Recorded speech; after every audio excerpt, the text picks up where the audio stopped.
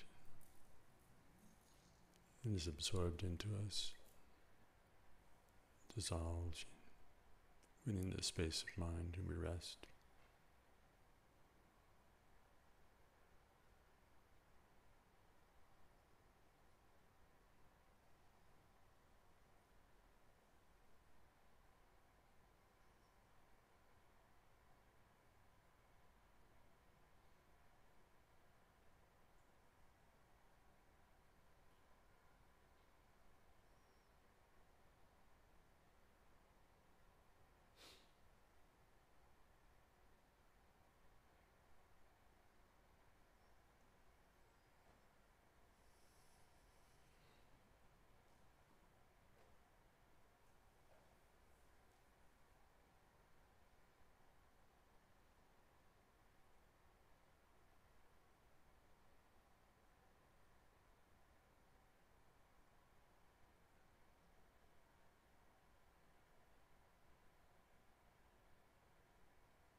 And again, wishing that all beings be free of suffering,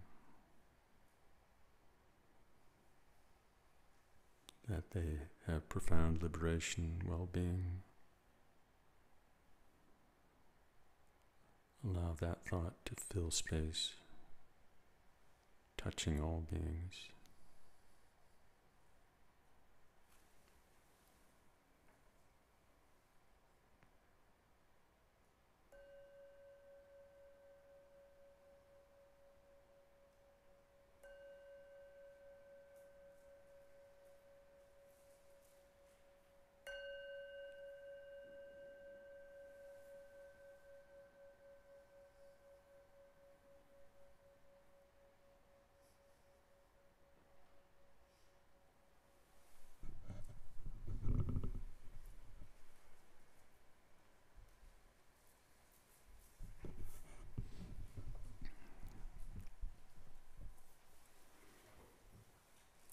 So take a break again in silence.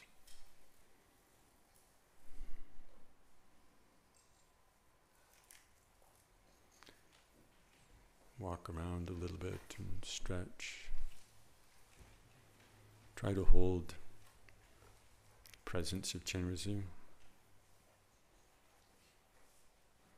either in the space in front of you, or just a sense of the presence in the space here above your head.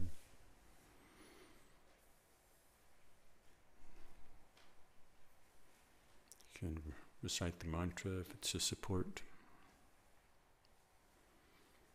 You could also just take some time and look at the image of Chenrezig or look at the elements of the visualization.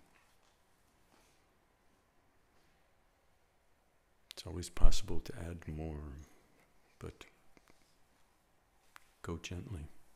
So we'll be back in a while.